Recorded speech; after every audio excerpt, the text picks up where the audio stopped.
Welcome to Eat, Sleep, Wine, Repeat, a podcast for all you wine lovers who, if you're like me, just cannot get enough of the good stuff. I'm Yanina Dore, your host, brand ambassador, wine educator, and sommelier. So stick with me as we dive deeper into this ever-evolving, wonderful world of wine. And wherever you are listening to this, cheers to you. Hello, wine lovers, and welcome back. I hope you've all had a great start to 2025. Now, I hope your New Year's resolutions inspire you to embrace more wonderful experiences, grow and evolve in meaningful ways, and stay open to the beauty of new possibilities and adventures. And so for this reason, my first episode of 2025 is with an incredible guest, Kathleen Willcox. Now, Kathleen is a highly respected wine journalist, and she writes for some of the industry's top publications, including Wine Searcher, The Drinks Business, Full Pour, and Wine Enthusiast. Her work dives deep into the stories and innovations shaping the wine world. And so today we'll be discussing everything from wineries in Virginia using perpetual lees systems with French varieties such as Petit Manseng, which now seems perhaps to be the grape to watch in that region. We'll be talking non-vintage wines using solera systems like they do in sherry, or soaking grapes in seawater, adding green tea tannins to wine instead of sulphur, blending grapes from all over the world to make one wine. So today we will open your mind up to some brand new emerging styles of wine, as well as just some different iterations of wine with incredibly cool stories and different winemaking techniques. But before we get into all of that, I want to take a moment to shout out my sponsor for this episode, Wild Idol. For those of you participating in dry January, or just looking for a sophisticated, alcohol-free option, Wild Idol is an exceptional choice. So much so, I've talked about them before, so I'm even happier to have them as a sponsor. Their sparkling drinks are naturally alcohol-free. The wine is handcrafted with specific grapes chosen to add more to the aromatics. And apart from the fact that it tastes great, their commitment to sustainability shines through in every detail, from using upcycled recyclable corks and bottles made with coloured recycled glass to eco-friendly boxes printed with natural soy inks, all while supporting environmental causes as a 1% for the Planet member, donating 1% of their annual sales to ensure a thriving future for our planet. So whether you're toasting to the new year, hosting a dinner, or just indulging in something special, Wild Idol has you covered. And you can find them poured in the Dorchester, or purchase them from Harrods, naturally. But also just doing a search online, you will find some other retailers. So grab yourself a glass of your favourite pour, or maybe a Wild Idol, and let's get started. So thank you so much for joining me and bringing your journalism presence. Are you ready to be in the wine seat? I am ready, and I'm not used to it. Usually I'm the one asking all the questions, so I'm excited. Good. Well, now you're going to know how it feels. So for everybody listening, I've introduced you already as a wine journalist, but how does that start, where you decided that you wanted to take that journey writing about wine? Was there a moment? There wasn't a particular moment. I've been writing since I graduated from college. I started out at a local newspaper called the Louisborough Ledger in Westchester. And I had a blast there. I would cover town meetings. I would cover all of these really random, esoteric subjects. But then eventually, I knew I wanted to live in New York City, and it was a very slow process. So I wrote about business for many years, and really it was a search for what do I want to write about? And I love writing about culture, history, travel, and the environment. And really, that's wine. So, and you get to write about business too. So I could bring my business background in, and I love wine. And I really felt like such a welcome from the wine community, which I don't think is always the norm. And I've certainly covered beats that were just not as friendly and open door policy. People in wine really want to teach you. It's phenomenal. And I've just enjoyed my journey in wine for, about 15 years. It's just been amazing. I could have never expected, but that's kind of the thing about life. You just never know what you're going to do and what you're going to cover and be passionate about. Well, like they say, life is like a box of chocolates.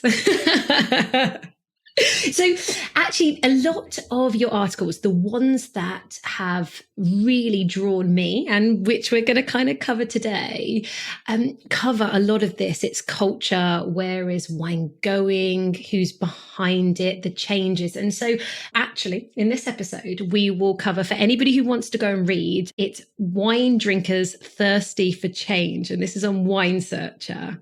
So my question to you, what do you think are the biggest motivations for winemakers who are trying to push boundaries, or they're looking at using different grape varieties, they're looking at different winemaking techniques? What do you think is the biggest motivation here? Well, I mean, I'm sure that some of them are interested in increasing sales. I mean, it's a business, but really what I think drives it is curiosity.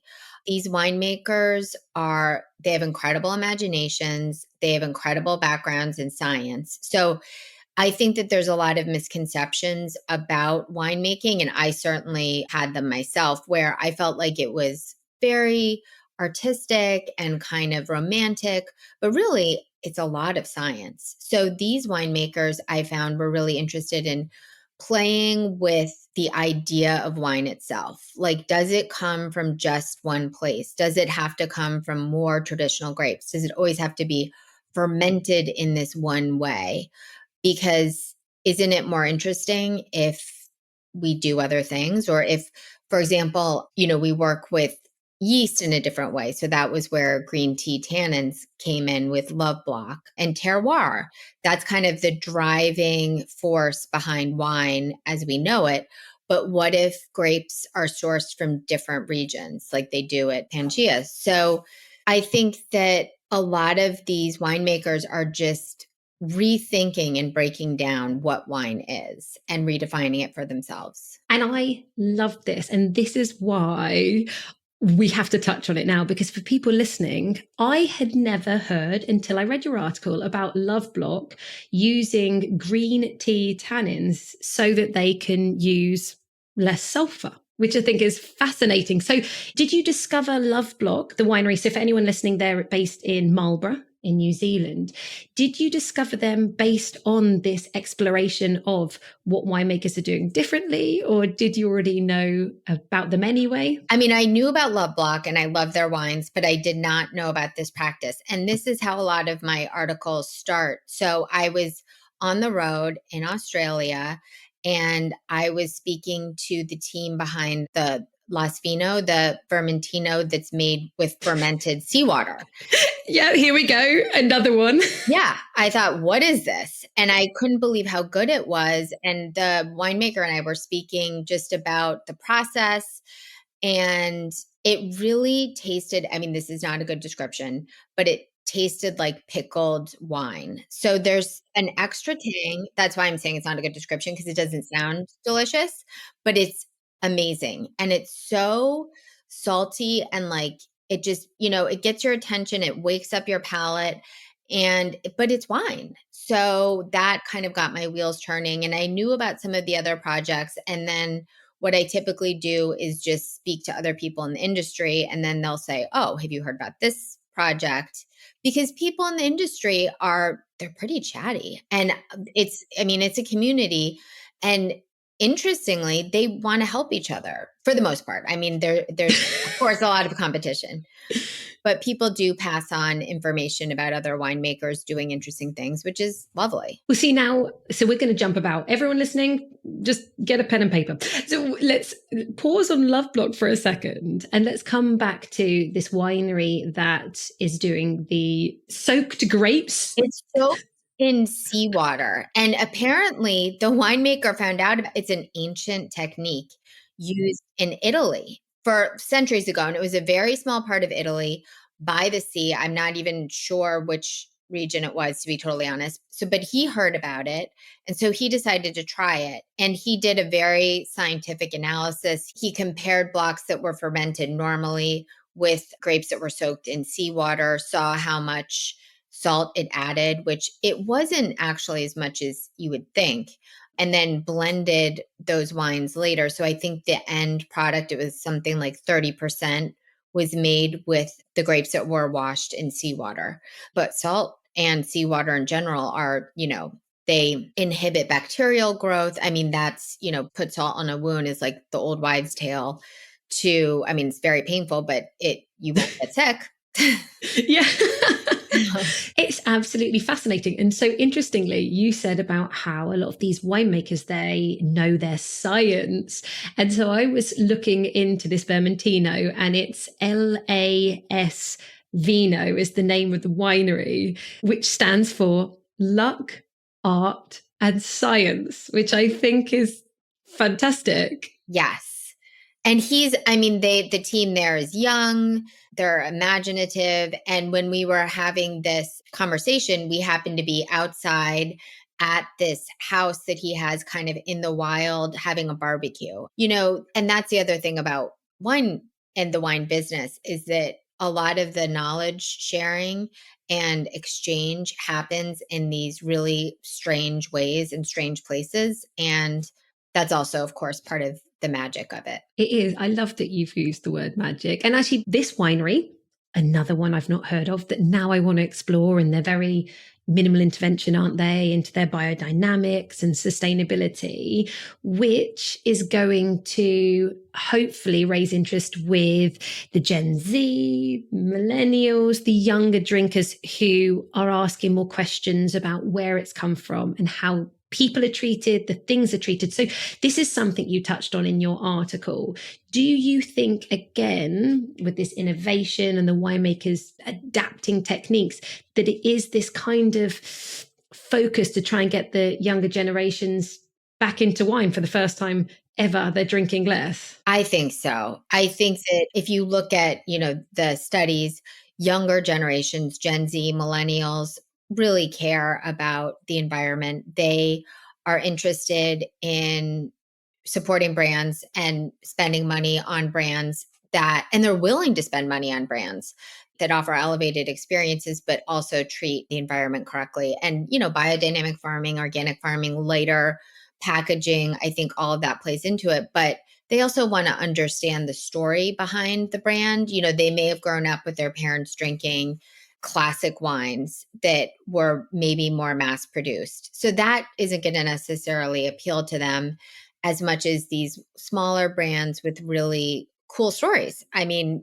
that's what gets people, especially younger people, but it even gets older people interested. I mean, it gets me interested Right. for the fact that wine is constantly evolving. Every bottle tells a different story. And now we're not just talking about where did the grapes come from, the vintage. We're talking about, did you put it under people are taking bottles of wine and aging them under the water, so Yes. Under the sea. So not just soaking the grapes.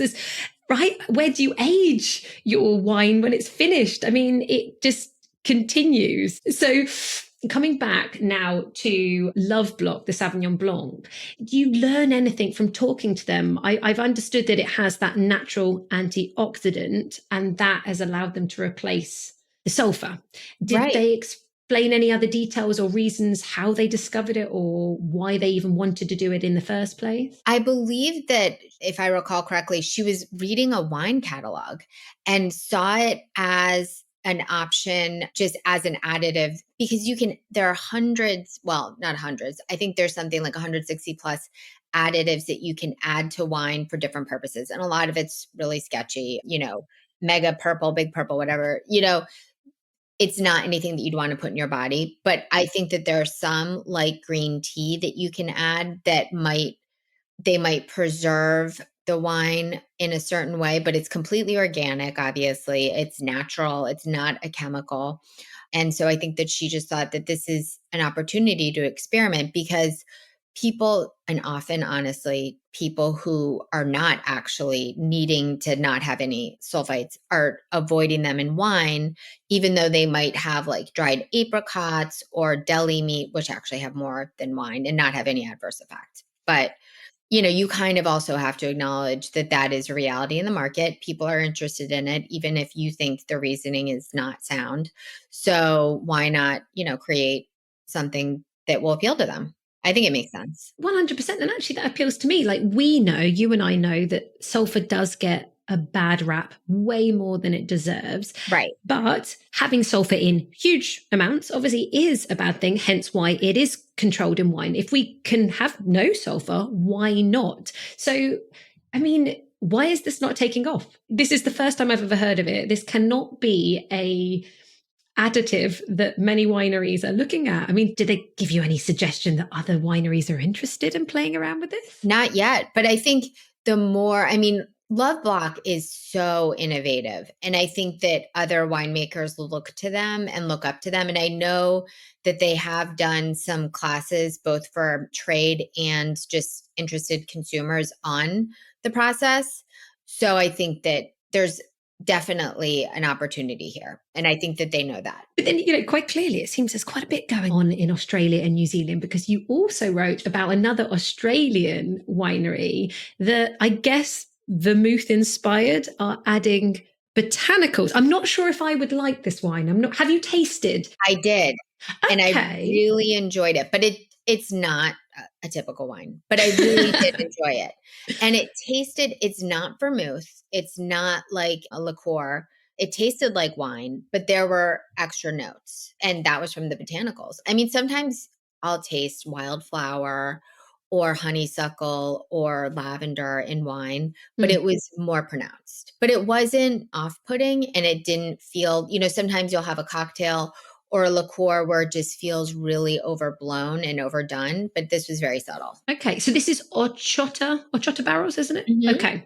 And then it's actually part of its botanicals basket range is what people need to look for. Right. And they just gather it from their, biodynamic organic farm. They gather it with their children. It's really kind of a charming story. That is the bit that you wrote. And I thought, that's where I want to try it. I wasn't sure if I'd like the flavor, but like the idea of they take their basket and they go out onto their land. And I was looking at the list of things that they can use, and it's like rose petals and lavender and rosemary and thyme, and they'll put in maybe grapefruit zest as well. And you just think, okay, this is curious. This is really interesting. And I love winemaking families. I love it when winemakers get their children involved. I think it's really sweet. And I also think it's essential if these winemakers want to evolve and become multi-generational businesses. Even if, and again, this is very controversial because most people these days do not want to tell their children what to do, but just exposing them and getting them involved in the process, I think, is important if we want to, keep the culture going. Absolutely. And I think actually another article you wrote about farming is becoming far more difficult than ever before. But then that's a whole other article. Everybody, you've got a lot to read after this podcast. But don't worry, the link is in the show notes, so you don't miss an article. But okay, so we talked about 3 that you mentioned of the kind of more really off-piste wines where they're adding different things that you might not have even thought about. But you mentioned about Pangea, and Pangea, for anyone listening, it's kind of when the world was all one, wasn't it? Right. So this is a very, very cool project that, again, I didn't know about until you mentioned. So tell me about discovering about this wine where each specific grape variety comes from a different terroir, but different country even, right? And then blended together. Right. So they really wanted to play with the concept of terroir and just see what happened. So they got, top winemakers in every region, and they decided to take the best of that, the best things that grow there, and make a Bordeaux style blend, a Bordeaux inspired blend, but from across the world. And it's just, I think the wines are really interesting. And apparently, I was surprised, to be totally honest, but they become collector's candy. So collectors who you would think would maybe not be really behind this concept love the idea of it, because I think it's just a novel idea, and they know that the winemaking and the terroir is top notch.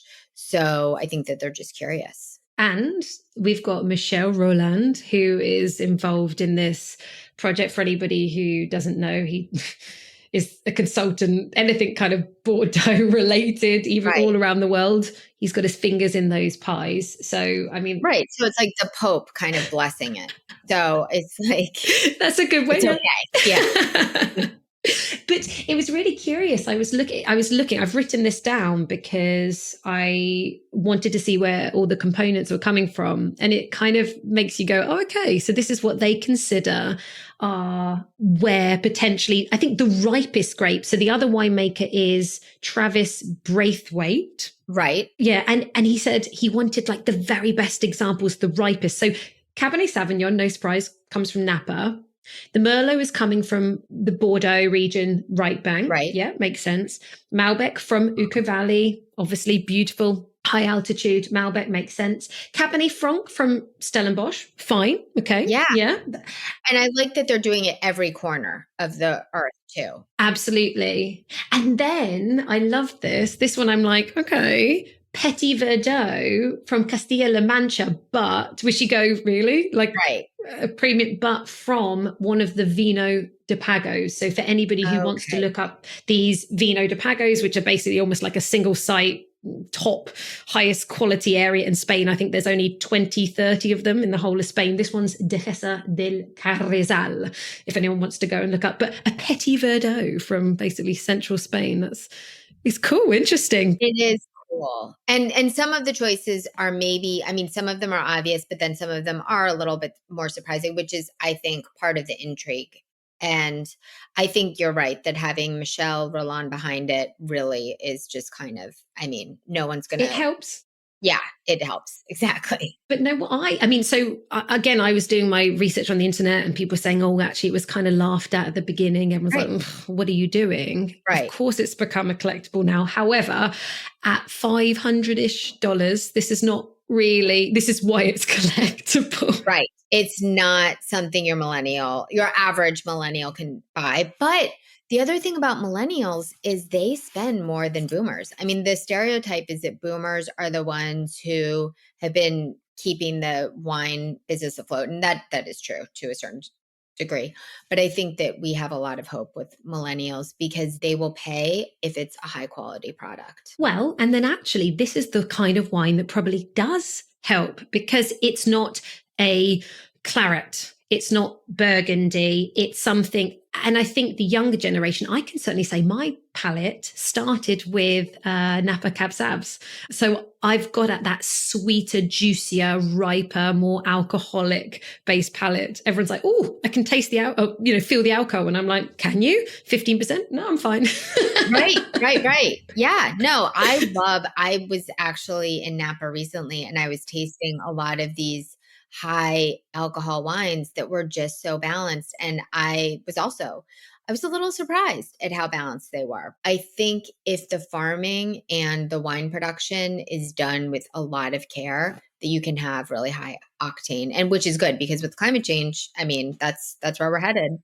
So everybody get used to higher alcohol. But it's interesting. So what did you, by any chance, have you tasted this Pangea? I've tasted, but it's been a long time. I actually tasted it a while ago, but I would love to try it again. Yeah. If Michel Roland, if you're listening, send us both the bottle. No, but, right. So I've not tasted that. But this is not the only wine in the world that's doing that because I think it was only, I don't know, it might have been the beginning of this year or last year that it was in the drinks business. Maybe, did you write about this? I don't know, about Penfolds teaming up with the Bordeaux producer, and now they have the Cabernet Sauvignon coming from Bordeaux and the Syrah coming from Australia, and they're blending it over in Australia. I saw that. I did not write that. And I'm very interested in that one too. Yeah.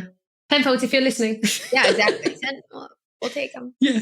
But yeah, so I think anyone who's listening, that's called Penfolds 2, which makes a lot of sense. I assume it's got 2 marks on the front of the bottle, so I assume they're calling it 2. Right. Yeah. We'll go with that. Yeah. But yeah, so quite clearly, there's a few producers actually really looking at how do we blend from around the world. So I wonder if that's going to become a little bit more of a trend. It's a logistical nightmare in a way. That's true. And that is something where the environmental cost might be quite negative. But it's also something that's happening like in British Columbia when they had the terrible fires. And then they had this frost that killed half of the harvest, which is just astounding. A lot of producers started bringing in grapes from Washington, which helped everyone because, unfortunately, Chateau Saint Michel, they have cut their commitments to grape growers by something like 40%. So these Oh. grape growers just have nowhere to, send their grapes. So that was a huge win for a year until they kind of get their feet and find new contracts. That's interesting. So actually, that is a potential that with globalization and with communication being so easy, if the logistics of blending from different countries was based on where is the surplus or who needs support and actually balancing out, that could be very interesting and make a really, really nice story. Yeah. And I mean, there are ways I know there are a lot of brands who ship to the UK and have the wines bottled in the UK in those giant bladders. So there is a way to do it that isn't totally destroying the environment. And I'm sure that Pangea looked into that and did that because it also just doesn't make sense to do it in any other way. Well, actually, in those bladders as well, you can actually split them up these days. Instead of it being, oh God, now I really big volume. That's Right. My mathematics, my measurements for today, but they can actually have different compartments. So as an example, you can take little bits and bring it across as still being much, much more sustainable shipping across. Yeah. So and I learned that from, not working with Canned Wine Co, but being able to go on a really special trip with a UK brand that goes for really premium wines around Europe and how do they bring it back in the most sustainable way. And yeah, using shipping bladders, but actually having different sections, you can bring back little different compartments. And yeah, so you touch on, sustainability. And that is something that, wineries are focusing on more and more and more. And that is where I love the fact that you mentioned Alois Lager there, who is a winery that I adore. I adore their Pinot Noirs just in general. I've drunk them. I used to sell them as a sommelier many, many years ago. So for anybody who doesn't know, this is a winery in Alto Adige. So we're now in Italy. And they have been basically creating, it's called the Comets range for, I think, is it 40 years? They've certainly been climate change, sustainability focused. Obsessed. Yes. Yeah. Way before anyone else. And so tell me about, you wrote about an Acertico. So let me hand over to you to explain, what is this? First of all, they've been planting way up high for longer than almost anyone in the region and going higher. I think they're up to 3,000 feet in elevation, which is wild.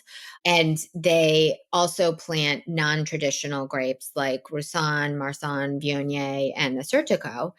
And then they blend them sometimes with local indigenous grapes. But for this line of Comets, they really wanted to push the experimentation. And I mean, the idea of growing Acertico, which is a Greek varietal in northern Italy, is just so out there, especially because even though with climate change it's warming, it's so much colder in northern Italy than in Greece. So this is really playing with the idea of what can happen with a grape in a new place. And I mean, we saw some of that on a huge volume with Bordeaux grapes being planted in Napa. And it really is a different climate. I mean, back in the 80s, when we had a lot of producers bringing over Bordeaux experts and planting things in, VSP, that was considered to be the best way to grow grapes. But now producers, and I'm going off on a little tangent. You're allowed to. Producers are finding that the VSP is just madness in Napa, where it is so much warmer. It doesn't rain. The weather and the climate are just completely different than they are in Bordeaux. And now they're bringing up all of the fruit wiring. So really, it's about learning. And that was the whole inspiration behind this Comets line. Is they wanted to kind of fast forward the learning that's maybe taken in some of the younger American regions where we're really finally very elevated, but it took us, 40, often longer years to get to this point. They're kind of fast forwarding it by doing audacious experiments with Comets. And then they might take some of the lessons they gleaned and apply them to the larger line. But they're certainly, I don't think, going to ever release, because also the wine boards in Europe are much stricter.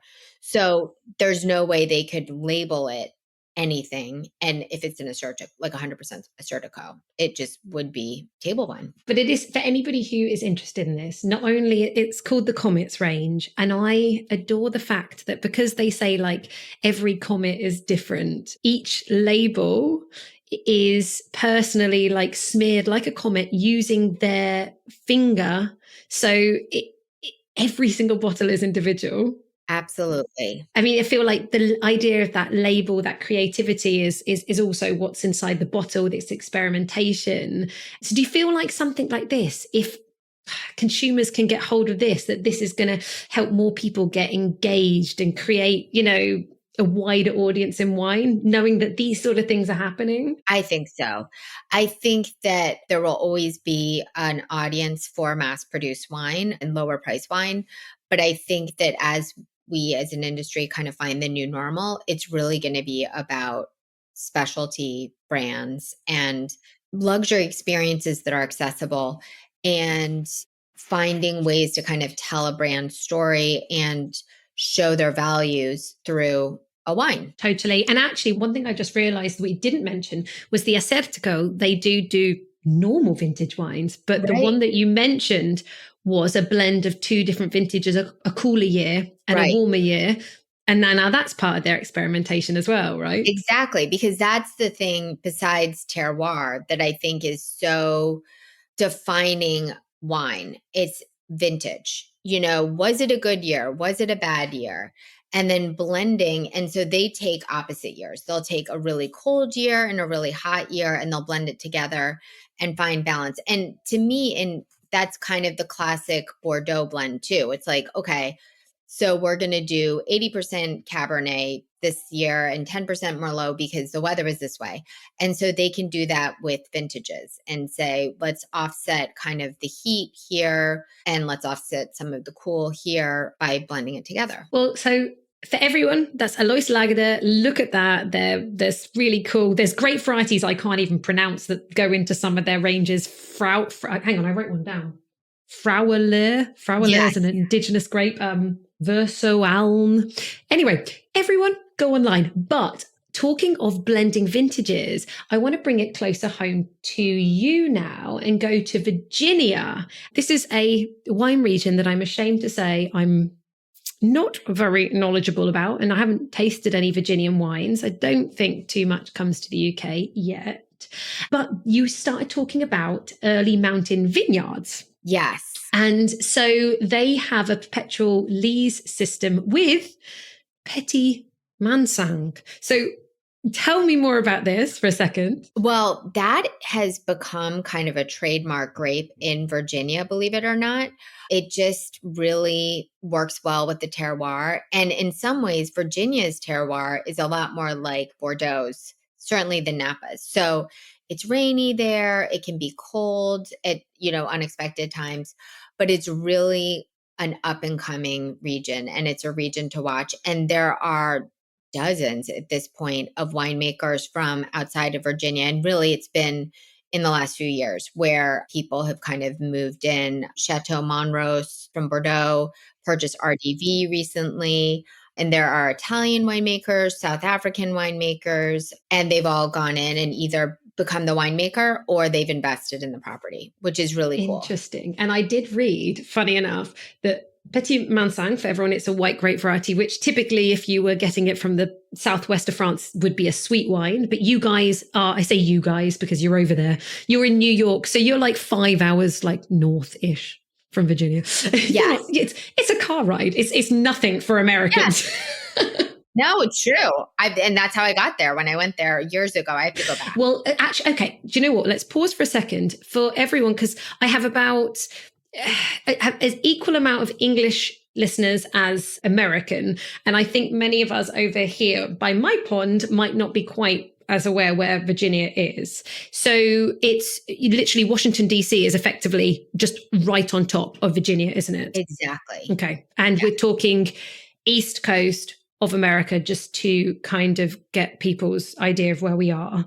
But yes, actually, because I don't know much about this region, when you read about it, actually it's still there's lots of different diversity, and there's mountain ranges and there's coastal, but it is a kind of much more humid kind of, would you say it's not tropical, I was going to say, but it's like you get quite warm summers, but then moderate winters. Is that fair to say? Yes, that's a perfect description. And it gets very humid. I think that if you had to be concerned about a challenge there, that would be the challenge with climate change and generally. A lot of mildews love grapes when it's wet. But I mean, obviously, it rains all the time in the Willamette Valley, and they've figured it out. It rains all the time in Bordeaux. They figured it out. So it's not unmanageable. Well, see now, and that is why I think the Petit Manseng must be doing really well, because it actually has really thick skins. Exactly. So it's more resistant. And then it has quite loose bunches, meaning that actually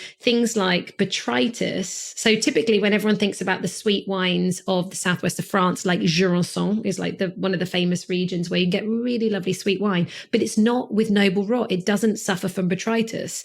It is just a late harvest wine. So it's sweetened, on the vine as it shrivels, rather than actually going through that process, because they're loose bunches. So actually this has got to be one of the reasons why perhaps this grape variety is really shining in Virginia, because it just allows the air to go through and you have less issues with rot. And it'll blow off the disease. Yes, that's a great point. And because a lot of these vineyards, especially with early mountain, obviously with its name, they're higher elevation, they're in somewhat more mountainous regions, so you get more wind patterns, which is also helpful. And am I right in thinking that a potential star red grape variety is Petit Verdot? Yes. And that is not always my favorite grape, to be totally honest, but in Virginia, it's very good. Oh, tell me.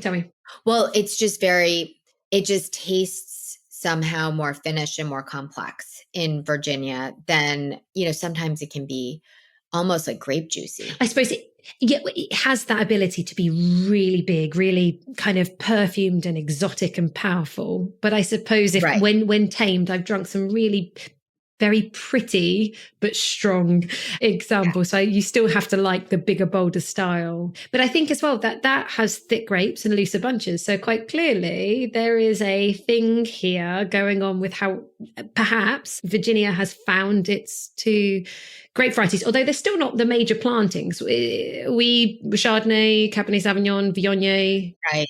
Because those sell, And that's the problem with a lot of regions. I mean, New York, I'm in New York. You have to plant things that sell.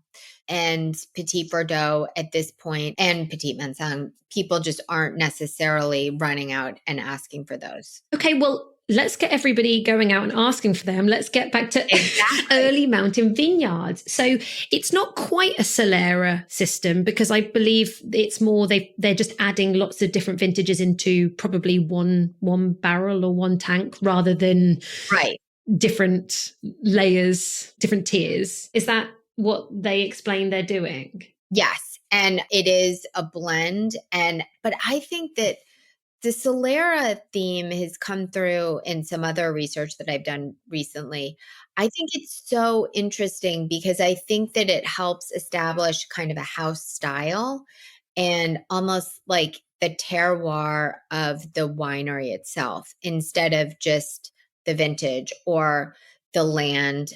It's adding a layer. And also, for anybody who isn't quite aware, you've got the maturity of older wines and the freshness of a younger wine as well. So you're getting this interesting complexity. So when I read about that, I'm like, I need to get my hands on this Petit Manseng dry from Virginia. There's so many things that will be like, tick new experience.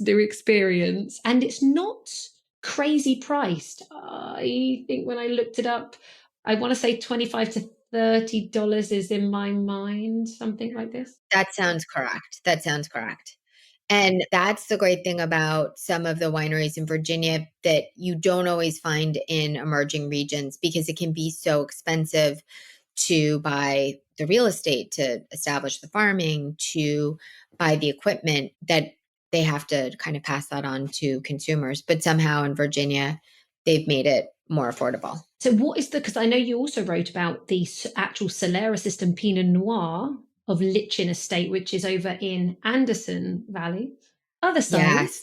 now of America. So is that because presumably though prices there, that's still going to be a little bit more expensive, I would imagine. It's a little bit more expensive, but Anderson Valley is one of these regions where you can find some really incredibly priced wines. It's such a remote region and it's so northern and it's really in the mountains. I'm not going to say it's easy to farm because it's so mountainous and it's so remote that there are a lot of challenges with that. But the real estate prices simply are not what you find in Napa or Sonoma, not by a long shot. So you have that kind of baseline, which makes it There you less go, everyone. expensive. Yeah. Top tip. So, it's funny, when I used to be a sommelier in a restaurant, I sold two Solera system. Well, actually, okay, one Solera system wine and one definitely multi-vintage blend crazy wine. The crazy wine, which was multi-vintage, was Pallades from Sean Thackeray. Oh, Which has fun. I've never tried that one. Was always one of my favorite wines. For anybody listening, I mean, they've been doing it for, I don't know, 20, 30 years. It's just a blend of white and red grape varieties, anything from Viognier to Tempranillo to Mourvèdre. And there's just, it's very ethereal. It's all, well, I haven't tasted it in years, mind, but like Right. always had this real brightness and lightness. So somewhere in between a really fantastic Gamay and Pinot Noir with this absolute floral like edge. And what would always happen is that when you started that wine, by the end of the glass, or if you decanted by the end of the bottle, no matter what, you would have a completely different experience. You would go through different stages with that wine. Oh, wow. That was fascinating. So that wine, That's really cool. Totally recommend. And the other one, bigger, bolder, chunkier, is a Solera system, which is the Caballo Loco from Valdivieso in Chile, in Maipo, Chile. Okay, I'll have to look it up. Yes. I don't know that one. Now, I imagine it's got a bit more of a, not a cult following, not at all, but definitely a lot more of a reputation. So I don't know the pricing now, but it used to be, well, Chile used to be very affordable. This is definitely right. And so, oh my gosh, they probably are in their, I don't know, 20th, 21st iteration. So again, it started off 50% of the current year, which, maybe 20 years ago, and 50% of the year before. And then now, obviously, it just keeps on evolving and it's always 50% of the current vintage and then 50% of what is the Solera system. And it's a Bordeaux blend. But again, I think there's Syrah in there as well. But it just kind of, it just evolves and changes and kind of what percentage is going to be, dependent on the year. So there's a lot of fun with these like Solera system wines. So, and I mean, as a somm on the menu, did they talk about that? Or was it a hand sell where you would kind of explain it or people would come in, I'm curious, and know about it already and ask for it? Hand sell. And because the restaurants that I worked in, and still these are not cheap wines, there isn't any space. It's typical, kind of intimidating wine list where it says name a wine, where it's from, and the vintage. And that's it. So of course it would say non-vintage, but I think they definitely are sommelier wines. Occasionally, Sean Thackeray, people would come in like a bit like even Cinquenon, obviously a slight different level, but it's like when you know, you know. And I think Sean Thackeray has a little bit of that reputation, but Chile, not so much. But definitely, I think these are the sommelier wines that you just can't wait to surprise somebody with because of the story. And so hand sell, but they're brilliant to have in your back pocket for sure. Did people enjoy it? Did people respond? Okay. Always. So they like the story and the concept. Well, the thing is, it's great that it has the story, but the actual product still, no matter what we're talking about here, the wine has to actually be able to step up. It has to offer what it's supposed to offer. And I can say, hands down, always Caballo Loco and the Pallades. Just total. One is really light and feminine and delicate and elegant, and the other one is bigger and brasher and bolder. So there you go, everyone. 2 styles depending on what you're after. That's great. That's really cool. And I love, some other time we'll have to talk about your somm experience because I'm sure you have a lot of takeaways that perhaps even wine retailers could use, just food for thought. One thing I would say is that what we do need to do in wine, and this is, I think, why I found this so fascinating, this subject, what you wrote, is that when somebody's into wine, whether it be because they want to just be comfortable or because actually they have no idea, which covers a massive amount of wine drinkers, they go, Right. oh, well, I drink my Bordeaux, so I will just order Bordeaux, whether it's good value, whether it's the best thing on the menu, whether it's good for my food, that's it. And people go safe and go, I don't know about wine, so I will just go cheapest, even though I could pay an extra, £10, £15, but I'm just not going to, because I might not like it. I'll just stick with my Pinot Grigio. And so how does the wine industry tell these stories? How does Alois Lager tell the world about all of these incredible 40 years worth of experimentation and the care that goes into that bottle and the craziness and the ideas that they've put together and the hand smeared comet, how? And that's something that I don't even know the answer to, because how do we market wine better? Yes, that's the $1 million question. It's true. And I don't have an answer. If we did, we'd be in very good shape. Now, if you want to read the article that we were discussing on this episode, I've left the link in my show notes. But next week, Kathleen is back and she will be talking about why the country Bhutan, yes, Bhutan, may be the world's next best wine region, and how vineyards closer to the sun are evading climate change. So make sure you are back here next Monday. And as always, I leave you with a quote. And this was said by Luis Fernando Oliveri, who was the founder of Vinoteca de Pamplona. And he famously said, "Wine is the only artwork you can drink." I think this episode celebrates wine as a cultural and certainly artistic expression. And so I am wishing you all a beautiful week filled with wines that connect you to that rich culture and artistry behind every bottle. May every sip be an inspiring journey. And whilst you are inspired, please do share this podcast with any wine-loving friends. Like it, leave a review, put some stars, ratings on Spotify, Apple Podcasts. This all helps the podcast to be more discoverable. And until next Monday, wine friends, cheers to you.